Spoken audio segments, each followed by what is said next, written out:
엠마오로 가던 두 제자가 예수님을 만나고 나서 즉시로 제자들에게 돌아와서 제자들에게 자신들이 만난 예수님에 대해서 얘기할 그때에 11제자에게도 예수께서 나타나셨다라는 그런 이야기를 들었습니다. 그래서 서로 그들은 부활하신 예수님에 대해서 이야기를 나누고 있었어요. 그런데 바로 그때에 그들이 이렇게 모여서 부활하신 예수님에 대해서 이야기하면 바로 그때에 예수께서 갑자기 호련히 나타나신 거예요. 그들 앞에 갑자기 싹 나타나신 것이죠. 그러니까 그들이 깜짝 놀란 거예요. 놀랄 수밖에 없죠. 마치 유령처럼 이렇게 쓱 나타나시니까 사실 그들은 놀라지 않을 수가 없었다는 것이죠. 자, 그런데 그때 예수님께서 그들 앞에 나타나셔서 제일 먼저 행하신 말씀이 무엇이었냐면 너희에게 평강이 있을지어다 그렇게 말씀하셨다. 많은 제자들이 지금 두려움 가운데 놓여 있었고 사실은 예수님이 죽고 난 이후에 그들이 바라보았던 예수님의 그 죽음으로 인해서 마음이 매우 무거웠고 슬펐고 또 두려움에 가득 차 있었어요. 그럼에도 불구하고 예수님의 부활의 목격자들이 자꾸 나타나니까 일말에 하나의 어떤 소망이 이제 일어나려고 하는 그런 찰나였죠. 그럼에도 불구하고 여전히 그들의 마음에 두려움이 가득해 있었을 겁니다. 그럴 때 예수님께서 나타나신 거예요. 얼마나 놀랐을까요? 그런데 그들이 예수님을 보면서 부활에 대한 예수님에 대해서 지금 얘기하면서도 정작 예수님이 나타나니까 그들이 놀라는 거예요. 그런데 그들이 예수를 무서워하고 있을 때 예수님께서 그들에게 뭐라고 말씀하시냐면 평강이 있을지어다 말합니다. 우리가 예수 그리스도에 대해서 이야기할 때 주님이 그 자리에 임하신다는 것을 우리가 알 수 있어요. 여러분, 예수님께서는 우리 삶에 오셔서 무엇을 주시느냐? 평강을 더하여 주십니다. 우리의 삶에 예수 그리스도가 오셔서 우리의 삶 가운데 평강이 넘쳐야 될 줄로 믿습니다. 예수를 믿을 때 세상이 줄지 못하는 그런 놀라운 평강이 우리의 삶 가운데 넘쳐나게 되는 거예요. 사실 우리가 세상을 살아가다 보면 얼마나 많은 두려움이 우리 심령을 덮치는지 모릅니다. 두려움의 파도가 계속해서 우리 마음이 다가와요. 염려, 근심, 걱정하는 것이 한두 가지가 아니에요. 너무나도 많은 것들을 우리가 염려하게 된다는 것이죠. 염려하다 보니까 막 마음이 낙심하게 되고 두려워하게 된다는 거죠. 우리 책을 읽다 보니까 거기에 그런 말이 있더라고요. 그 골프를 치는 데 있어서 골프공을 잘 못 치는데 101가지의 그런 이유가 있다라고 그렇게 얘기하더라고요. 그런데 그중 101번째 이유가 뭔가 했더니 아무 이유 없다 그렇게 말하고 있더라고요. 근데 마찬가지로 우리 많은 믿는 크리스찬들이 세상에서 살아가는 동안에 뭐 크리스찬뿐만 아니라 뭐 믿지 않는 사람도 마찬가지겠지만 살아가는 동안에 마음에 여러 가지 많은 그런 낙심거리가 다가올 때에 그 낙심케 하는 이유가 1001가지가 있다는 거예요. 근데 그 가운데서 1001번째 이유가 뭔가 했더니 아무 이유 없다는 거예요. 그러니까 우리가 왜 두려워하느냐? 이유 없이 두려워할 때가 많다. 여러 가지 많은 이유도 있겠지만 어떨 때는 이유 없이 그냥 막연하게 두려울 때가 있다는 것이죠. 그러니까 세상을 살아가는 동안에 사실 우리는 낙심할 수밖에 없는, 뭐 이유가 있으니 있는 대로 낙심하고 또 없는 가운데서도 낙심하는 경우를 우리가 많이 보게 된다는 거예요. 왜 그렇습니까? 두렵기 때문이죠. 무언가가 자꾸만 안 된다라고 자꾸 생각하기 때문에 그것이 우리 마음으로 알고 자꾸만 낙심케 만드는 것이 아닌가 그렇게 생각되어진다는 것이. 그런데 오늘 성경에 보니까 예수님께서 우리 가운데 오셔서 무엇을 말씀하시느냐? 너희 가운데 평강이 있을지어다 그렇게 말씀하시는 거예요. 예수님 때문에 우리 마음에 평강이 넘치게 될 줄로 믿습니다. 예수님은 우리를 위해서 무엇을 위해서 간구하실까요? 우리의 삶에 평강이 넘치기를 간구하신 줄로 믿습니다. 세상을 살아가는 동안에 필요한 모든 것들을 더하여 주옵소서 이렇게 예수님께서 기도하지 않으셨을 거예요. 하나님 우편에서 하나님 앞에서 우리를 위해서 계속적으로 중보하고 계실 때 그것은 또한 우리의 모든 죄악을 예수님께서 담당하셨기 때문에 우리는 하나님 앞에서 의인이고 하나님 앞에서 구원받은 자라는 것을 분명하게 하나님 앞에 상기시켜드리고 있는 것이겠죠. 그러면서 동시에 예수님께서는 우리의 평강을 위해서 기도하신다라고 생각합니다. 이 세상을 살아가는 가운데 있어서 가장 중요한 것이 평강이에요. 마음의 평강입니다. 마음의 평강이 있으면 무엇이든지 감당할 수가 있고 무엇이든지 행할 수가 있어요. 마음의 평강이 없기 때문에 사람들이 자꾸만 무너지게 된다는 거죠. 늘 두렵고 떨리는 거예요. 그러나 주님은 두려워하지 말라고 말씀하십니다. 왜냐하면 함께 하시기 때문이라는 것이죠. 내가 나와 함께 하리라고 말씀하고 있습니다. 우리 주님은 부활 승천하셔서 우리를 떠나신 것이 아니에요. 그분은 비록 떠나셨지만 그러나 다른 보혜사를 우리에게 보내시겠다고 말씀하셨어요. 그 보혜사 성령은 예수님과 동일한 분이시죠. 그러면서도 다른 보혜사라고 말하고 있어요. 그 다르다라는 것은 완전히 다른 개체가 아니라 같으면서도 다른 그런 모습이겠죠. 그래서 정말 그 예수님께서 성령으로 우리 가운데 함께하고 계시는 거예요. 볼지어다 내가 세상 끝날까지 너희와 항상 함께 있으리라 하신 그 예수님은 그 말씀하신 그대로 성령으로 지금 우리와 함께 하신다. 그분은 비록 이 땅에 육체로 오신 예수님의 모습을 떠났지만 성령은 지금도 우리 가운데 오셔서 우리와 함께 하시고 우리가 힘들 때마다 우리를 도와주시고 인도하시고 우리와 교제하시는 것입니다. 그렇기 때문에 여러분 우리는 결코 혼자가 아니라는 것을 믿어야 됩니다. 세상 모든 사람들은 누구나 다 혼자죠. 하지만 세상 모든 사람들이 다 혼자고 우리도 혼자지만 그러나 하나님의 자녀인 우리는 결코 혼자가 아니라는 것은 성령께서 우리와 함께 하시기 때문에 우리는 결코 혼자가 아니라는 거예요. 왜 우리는 자꾸만 혼자라고 생각할까요? 믿는 사람들조차도 자신이 혼자라고 생각할까요? 그것은 성령의 존재를 인정하지 못하고 있기 때문이 아닌가 생각합니다. 성령께서 항상 우리 가운데 오셔서 우리와 항상 함께 하신다는 것을 우리는 믿어야 됩니다. 그분은 우리를 돕는 자로 오시는 거예요. 우리를 보호하시고 우리를 지키시고 우리를 인도하시는 그런 분이 바로 성령 하나님이십니다. 말씀하셨지 않습니까? 하나님께서 내가 세상 끝날까지 너희와 항상 함께 하리라 말씀하셨으면 그분은 그 말씀대로 우리와 함께 하시는 거예요. 그렇기 때문에 두려움이 올 때마다 성령님을 의지해서 성령님 내 안에 두려움이었지만 성령님 이 두려움을 내 안에서 몰아내 주시옵소서. 아니 이미 벌써 우리가 성령을 의지하고 나아갈 때 이미 두려움이 우리 가운데 한 길로 왔다가 일곱 길로 떠나가게 될 줄로 믿습니다. 세상에서 많은 불안이 염려할 것들이 많이 있어요. 그러나 그런 것 때문에 우리가 걱정을 한다고 해서 그것을 우리가 없앨 수 있나요? 없앨 수 없잖아요. 우리가 아무리 염려한다고 해서 걱정거리가 떠나간다면 그렇다면 염려해도 되겠죠. 하지만 염려해도 문제가 해결되지 않아요. 그렇다면 우리 어떻게 되느냐? 주님 믿고 우리는 담대하게 나아가는 거예요. 그럴 때 하나님께서 우리의 삶 가운데 오셔서 우리의 가장 필요한 것들을 채워주시고 우리를 도와주시고 인도하셔서 마침내 승리케 하실 줄로 믿습니다. 우리가 이 보배를 증거로서 가졌나니 이는 능력이 힘이 큰 것이 하나님께 있고 우리에게 있지 아니함을 알게 하려 함이라. 그러므로 사방으로 오일상을 당하여도 쌓이지 아니하고 답답한 일을 당하여도 낙심치 아니하고 핍박을 받아도 버림받지 아니하고 거꾸로 틈을 당하여도 망하지 않는다고 성경 말씀하고 있어요. 그러니까 우리가 우리 안에 예수 그리스도를 모시고 있는 사람은요 핍박을 안 당하는 게 아니에요. 사방으로 적들에 의해서 문제에서 우겨싸임을 당하지 않는다는 게 아니에요. 그럼에도 불구하고 쌓일 수 있어요. 핍박을 받을 수 있어요. 버림받을 수 있어요. 거꾸로 튀김을 당할 수도 있다는 거죠. 거꾸러진다는 건 완전히 망한 것 같지만 근데 성경 뭐라고 말해요? 쌓인 것 같으나 쌓이지 않는다. 쌓인 것 같으나 쌓이지 않는다. 핍박을 받는데 버림받지 않는다. 낙심한 일이 생기는데 답답한 일을 만났는데도 낙심하지 않는다는 거예요. 거꾸로져도 망하지. 이게 바로 믿음의 삶이라는 거죠. 왜 그러냐? 내 안에 능력 되시는 주님이 함께 하시기 때문이라는 거예요. 그러니까 우리는 결국 혼자가 아니죠. 여러분 혼자가 아닌 거예요. 우리가 주님에 대해서 얘기할 때 주님은 항상 그곳에 임하시잖아요. 지금 예수께서 그들까지 오셨잖아요. 예수님께서 우리 가운데 와 계시고 이제 성령으로 우리 가운데 와 계시고 믿으시기 바랍니다. 지금 어떤 어려움 가운데 염려 가운데 근심 가운데 저도 마찬가지겠지만 늘 그럴 때가 있어요. 마음이 무겁고 힘들고 어떻게 해야 될까 모르고 어디로 가야 될지 어떻게 해야 될지 막 걱정되고 아무리 머리를 짜내도 방법이 없고 막 고민되죠.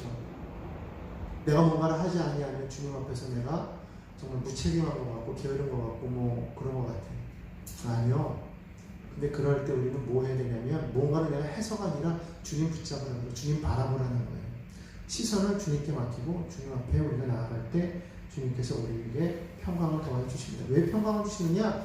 주님께서 우리를 보호하시기 때문에 주님이 우리와 함께 하시기 때문에 문제 해결자가 되시기 때문에 우리 안에 평강이 넘치게 되는 것이죠. 그럼에도 불구하고 제자들은 놀라는 것이죠. 그러면서 놀랐는데 왜 놀랐느냐? 예수님을 영으로 살게 귀신으로 살겠다는 거예요. 죽은 자가 혼령이 나타났다고 생각합니다. 갑자기 혼령이 나타나셨으니까 갑자기 슥 나타나셔가지고 그들 앞에 딱 서니까 제자들이 얘기하다 깜짝 놀란 거죠. 뭐 이 성경에는 말하고 있지 않으니까 갑자기 뭐 쑥 나타나셨을 수도 있겠지만은 뭐 열중하다 보면은 문을 열고 들어와도 누가 언제 들어왔는지 모를 때도 있잖아요. 아무튼 주님께서 그들 앞에 설 때에 이들은 그들을 영으로만 생각했다라는 거예요. 그냥 귀신적인 어떤 그런 존재로 생각했다라는 것이죠. 여러분, 우리가 죽고 난 이후에 우리가 영적으로, 영으로만 우리가 살아가는 것이냐? 그렇지 않다라는 것을 오늘 성경에서 보여주는 거예요. 예수께서 말씀하시죠. 어찌하여 두려워하며 어찌하여 마음에 의심이 일어나느냐? 내 손과 발을 보고 나인 줄을 알아라. 예수님의 그 못 박힌 그 손과 발을 보여주시면서 봐라, 나다, 나야, 너희의 스승 예수야 라고 말씀하시는 것이죠. 그냥 유령이 아니라는 거예요. 귀신이 아니라는 거예요. 그러면서 뭐라고 말씀하세요? 만져봐라. 만질 수 있다는 거예요. 만져봐. 잡히지? 봐라. 나는 영만 있는 게 아니야. 영은 살과 뼈가 없다고 성경 말씀. 영은 살과 뼈가 없대요. 근데 나는 뭐라는 거예요? 있다라고 말씀해요. 살도 있고 뼈도 있다라고 말씀하시죠. 그러니까 우리가 죽은 다음에 우리가 영으로서만 우리가 나아가지만 그러나 우리가 새로운 존재로 우리가 변화될 수 있음을 성경은 분명하게 말씀을 하고 있다는 겁니다. 우리가 죽은 이후에 단순히 영적인 존재로만 남는 게 아니라는 거죠. 우리가 그분 나라에 가서 우리가 나중에 우리가 주님 앞에서 우리가 새로운 모습으로 우리가 변화되어서 주님 앞에 우리가 서게 될 날이 반드시 오게 된다는 거니까 우리가 생각할 때는 그냥 사람이 죽으면 육신은 사라지고 영만 남아가지고 주님 나라에 가는 것으로만 그렇게 생각을 하는데 아니에요. 그렇게 육신을 떠나서 영적인 존재가 된 그 존재는 이제 어떻게 됩니까? 새로운 존재가 되는 것이죠. 새로운 존재가 되는 거예요. 부활하신 주님을 처음 마리아가 만났을 때에 마리아가 그걸 보고 만지려고 하니까 아직 만지지 말라고 했어요. 아직 내가 아버지께로 가지 못했다고 그랬어요. 그러니까 아마 그때 봤을 때 그때 그때 만난 그 예수님은 아마 이때의 예수님은 아니었던 것 같아요. 그러니까 우리가 죽고 나면은 영혼이 빠져나가지만 그리고 난 이후에 우리가 아버지 하나님 앞에서 우리 어떻게 새로운 모습으로 변화된다는 것을 분명하게 말씀하고 있어요. 그렇죠? 새롭게 되겠죠? 죽고 난 이후에 우리의 뭐 이런 어떤 그 육신의 몸을 우리가 입고 우리가 있던 것이다 떨어졌던 것이 영으로만 남는 게 아니라는 거예요. 그러니까 혼적인 뭐 귀신적인 존재가 되는 것이 아니라는 것이죠. 예수님이 그걸 좀 보여주고 계시잖아요. 내가 귀신이 아니야. 나 영혼이 아니야. 영만 있는 게 아니야. 지금 나 어떻게 돼 있어? 나도 너희와 같이 살과 뼈가 있다라고 말씀하시는 거예요. 살과 뼈가 있다. 새로운 모습. 그 예수님은 완전히 변화된 새로운 모습이겠죠. 아마 어쩌면 제자들이 딱 예수님을 보고서도 두려워할 수밖에 없는 게 완전히 새롭게 변화된 모습이었기 때문에 두려워했을지도 몰라요. 변화된 모습. 완전히. 인간은 인간인데 뭔가 다른 광채가 나고 뭔가 그러니까 영혼일 것이다 라고 생각했을지도 모르겠다라는 거죠. 그런데 그 모습은 마치 그 베드로와 야고보 요한이 예수님과 함께 변화산성에 올라갔을 때에 그때 그 변화된 그런 새로운 모습을 바라보면서 정말 주님과 같은 그런 모습, 그 새로운 모습을 보면서 그런 변화된 모습으로 그곳에서 초막을 짓고 있기를 원했던 것을 우리가 보지 않습니까? 정말 그 모습을 보면서 그들이 완전히 그걸 완전히 이렇게 원했던 거죠. 그러니까 얼마나 화려하고 아름다웠으면 그랬겠어요. 거기를 떠나기 싫은 그런 모습. 아마 어떻게 보면 예수님이 미리 그걸 저희들에게 미리 보여줬던 게 아닌가 생각되는데 그런 모습으로 지금 저희들에게 나타난 것이죠. 그러니까 여러분 우리가 분명하게 우리가 기억해야 될 것은 뭐냐면 죽은 이후에 우리의 모습은 영혼만 쏙 뽑아가지고 하나님 나라에 보내는 것이 아니라 완전히 우리가 죽은 이후에는 영혼이 빠져나오면 그 다음에 어떻게 될 것이다 라고 생각하는 거예요. 예수님의 모습을 통해서 새로운 모습으로 우리가 바뀌겠구나라는 것을 알 수가 있어요. 그 모습은 완전히 그냥 영적인 그런 존재로만 그냥 머무는 것이 아니라는 것이죠. 그냥 뭐 홀령처럼 이렇게 물체도 막 통과하고 그런 존재로서 되는 것이 아니라 지금 우리의 모습과는 이제 새로운 다른 모습이겠죠. 그런데 그 모습은 어때요? 동일하게 살과 뼈가 있어서 또 어때요? 먹을 것도 드신다는 거죠. 먹을 것도 똑같이 먹는다는 거예요. 그게 다른 거죠. 또는 뭐가 다를까요? 성경에 보면은 그날에 가서는 그때는 장가 들고 시집가는 일이 없다고 그랬기 때문에 더 이상은 뭐가 필요 없는 거예요. 후손을 늘려갈 수 있는 그런 필요가 더 이상 없는 거죠. 이제는 그 인원 그대로 주님 나라에 가서 살게 되겠죠. 더 이상은 이제 지금처럼 이렇게 후손을 계속 늘려가면서 생육하고 번성하는 그런 일들은 더 이상 없을 거예요. 그러나 뭐는 있어요?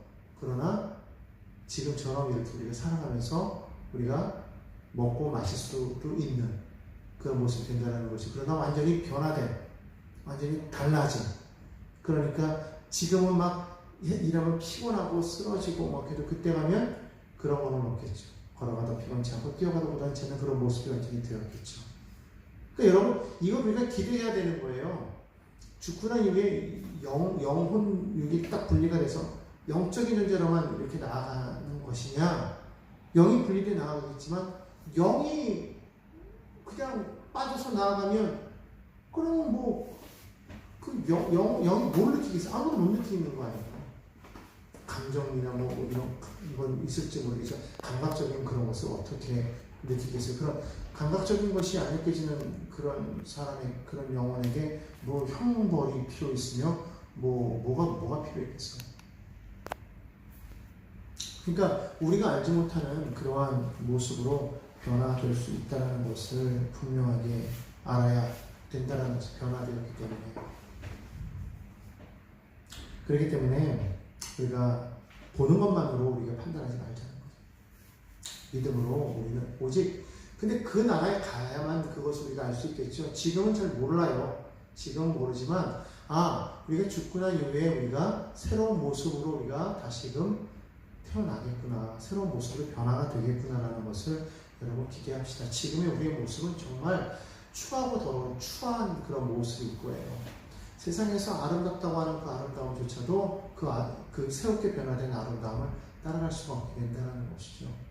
정말 그런 아름다움으로 변화될 그때를 우리는 기대해야 될 줄로 믿습니다. 주님께서 우리에게 말씀하시는 것을 다시 한번 생각해 봅시다. 너에게 평강이 있을지어다. 그 평강이 우리 마음 가운데 충만하기를 주님이 소원하고 있기 때문에 우리는 담대하게 우리는 살아가야 되는데, 실제로 예수님을 바라보면서도 제자들이 두려움을 떨고 있는 것을 보면서 예수님께서 안타까워하는 말씀으로 얘기하시는 게 하나가 있어요. 뭐냐면 어찌하여 두려워하느냐. 어찌하여 두려워하느냐. 우리가 예수님을 믿으면서 왜 두려워합니까? 지금 주님 말씀하시는 거예요. 너희 나를 믿는다고 하면서 너희 왜 두려워하느냐. 사실 우리가 예수님을 믿고 우리가 살아가면서 이 세상에 있는 여러 가지 많은 일 때문에 우리는 두려움을 많이 떨고 있어요.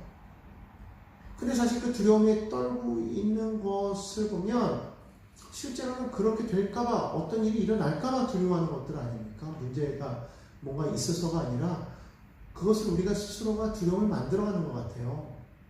근데 주님을 믿는 백성들에게 주님은 뭐라고 말씀하시냐면 너희가 어찌하여 두려워하느냐 이렇게 말씀하고 있습니다. 왜 두려워하느냐? 두려움에는 뭐가 따른다고 그랬죠? 성경에 보니까 두려움에는 형벌이 따른다고. 예수를 믿는 다음부터 우리 마음 가운데 주님이 주시는 것은 평강이지 두려움이 아니에요. 근데 자꾸 우리가 두려워하게 된다면 그것은 무엇 때문일까요? 주님을 온전히 믿지 못하기 때문인 거죠. 그래서 주님도 말씀하시는 거예요. 어찌하여 마음에 의심이 일어나느냐. 자꾸 우리는 마음에 의심이 일어나요. 정말 이렇게 하는데 나는 구원 받을까? 정말 이렇게 하는데 하나님께서 나에게 복을 주시는 걸까? 뭐 여러 가지 많은 의심들이 자꾸 마음 가운데 막 타고 올라오는 그런 것들이 있어요. 근데 너희는 두려워하지 말고 의심하지 말고 믿기만 하라 그랬거든요. 그러니까 거기에는 뭐가 있냐면 너희가 생각하지 말아라. 너희가 판단하지 말아라. 이렇게 될 거야, 저렇게 될 거야, 이럴 거야, 저럴 거야. 너희가 그것을 결정하지 말라는 거예요. 그냥 우리는 그저 뭐 하는 거예요? 말씀대로 아멘하고 그냥 나아가는 거예요. 그렇게 될 줄로 믿습니다 하고 나아가는 거예요. 우리는 그런 과정 속에서 하나님이 행하신 일에 우리는 절대로 의심하면 안 돼요. 왜 그렇습니까? 하나님 내가 이렇게 했는데 왜 하나님 이런 일이 생겼습니까? 그러지 말라는 거예요. 때로는 우리가 살아가는 동안에 믿는 사람에게도 어려움이 다가올 때 있어요. 믿는 사람에게도 문제가 생길 때가 있어요. 믿는 사람도 지금 힘들 때가 있어요. 그럴 때 우리는 말하죠. 내가 하나님을 열심히 믿는데 하나님 내게 왜 이런 일을 허락하셨습니까? 하나님이 허락하신 건 아니죠. 근데 그런 걸 가지고서 자꾸 우리는 의심한다라는 거예요. 때로는 욥기를 읽으면서 우리가 그런 얘기할 때가 있어요. 욥은 당대 의인인데 왜 하나님 그에게 이런 시련을 허락하셨습니까? 라고 말을 하는 거예요. 하나님께서 허락하시는 게 아니라 세상의 모든 것들을 이미 벌써 사단의 그런 손아귀에 놓여 있기 때문에 사단이 하나님 앞에 참수하고 하나님 앞에 말을 하면은 그거는 그냥 그대로 시행할 수밖에 없어요. 여러분 그걸 알아야 돼요. 하나님께서 우리를 미워하시기 때문에 그걸 허락하시는 게 아니라 이미 벌써 아담과 하와가 하나님을 떠나서 자신이 하나님 되기로 작정하고 나아갔을 때 이미 하나님과 우리 관계가 끊어져 버린 거예요. 그런 상황 속에서 하나님께서는 끊어져 버린 그 끈을 잇기 위해서 우리 가운데 예수를 보내주신 거 아니겠습니까? 그럼에도 불구하고 사단은 끊임없이 하나님 앞에 우리를 참수하고 우리가 그 은혜 안에 들어가지 못하도록 자꾸만 방해하는 거예요. 자꾸 어려움을 줘요. 그러다 보면 우리는 그것을 자꾸 누구에게 돌리느냐? 정말 하나님이 계시다면 왜 우리에게 이런 일이 일어나게 합니까? 왜 하나님이 계신다면 왜 하나님께서 우리가 정말로 주님을 열심히 믿는데 왜 주님 열심히 섬기는 저 사람에게 왜 고난을 주시고 왜 주님을 열심히 따라가는 저 사람이 문제가 있게 하시고 저 사람은 그러지 않는 사람인데도 왜 잘 되게 하십니까? 라고 우리는 자꾸 의심을 한다는 것이죠. 근데 우리는 그 부분에 대해서 우리가 그렇게 말할 자격이 없는 거예요. 왜 그렇습니까? 라고 말하기 이전에 우리는 그런 상황 속에서도 우리는 철저하게 주님을 믿고 신뢰하고 따라갈 수 있느냐를 주님이 보시는 거예요. 그럼에도 불구하고 너는 나를 믿느냐? 생각해 보십시오. 예수님이 돌아가셨을 때 그 모습을 바라보면서 많은 사람들이 울었어요. 하나님 어찌 이런 일을 행하셨습니까? 만약에 그래서 예수님이 십자가 달려 돌아가시지 않으셨다면 우리는 어떻게 됐겠어요? 베드로가 곧 말했던 것처럼 예수님께서 나는 달려 죽을 것이다 라고 말하니까 베드로가 주님 절대로 그래서 그런 일이 생겨서는 안 됩니다. 그렇게 해서는 안 됩니다. 그렇게 안 되게 만들겠습니다. 이러면 뭐 난리를 쳤겠죠. 어떻게 보면은 정말 예수님을 위하는 것 같은데 주님은 오히려 그에게 뭐라고 꾸짖는 거예요. 사탄아 너희들 물러가라. 꾸짖으시잖아요. 가끔 보면은요, 간혹 우리가 막 믿음이 있어가지고 막 우리가 막 정의로운 것 같고, 우리가 판단이 옳은 것 같고, 막 그래가지고 막 하나님 앞에 도대체 왜 하나님 이렇습니까? 자꾸 마음에 막 의심이 일어나고, 이래서는 안 되는 거 아닙니까? 자꾸 말하는데, 그게 사실은 어떻게 보면 내 의의가 너무 강해서 그런 것일 수도 있어요. 하나님이 행하시는 일에 잘못된 것이 있어요? 우리가 하나님 보고 왜 이렇게 했습니까? 왜 잘못됐습니까? 라고 말할 수 없는, 선하신 분은 한 분 하나님밖에 없는 거잖아요. 우리는 선한 게 아니죠. 하나님만 선하신데 어떻게 우리가 하나님 앞에 그걸 따질 수가 있으면 왜 하나님 정의로우신 하나님께서 정의롭지 못하게 하십니까? 라고 어떻게 말할 수 있겠냐는 거예요. 우리만 못하는 거예요. 근데도 불구하고 자꾸 마음 가운데 자꾸 의심이 일어나는 거죠. 믿는다고 하면 정말 하나님이 나를 사랑하시는 걸까? 정말로 하나님이 살아계시긴 한 걸까? 하나님이 나를 정말로 구원하신 걸까? 나를 정말 하나님께서 복 주시는 건 난 복 있는 자녀가 되었는가? 자꾸 의심한다는 거예요. 여러분, 복 있는 자녀가 되었다는 건요, 내가 하나님의 자녀가 된 것 자체가 복 있는 거예요. 하나님의 자녀가 되었으므로 이미 우리는 복 있는 자가 된 거예요.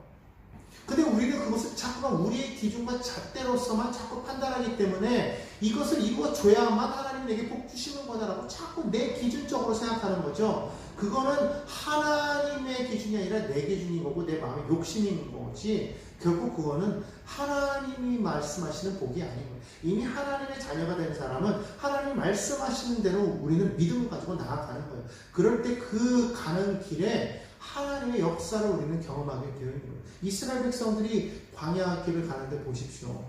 얼마나 여러 가지 홍해도 만나고 막 광야도 만나고 막 그러지만은 그런 가운데 그들이 정말 하나님 믿고 나아가니까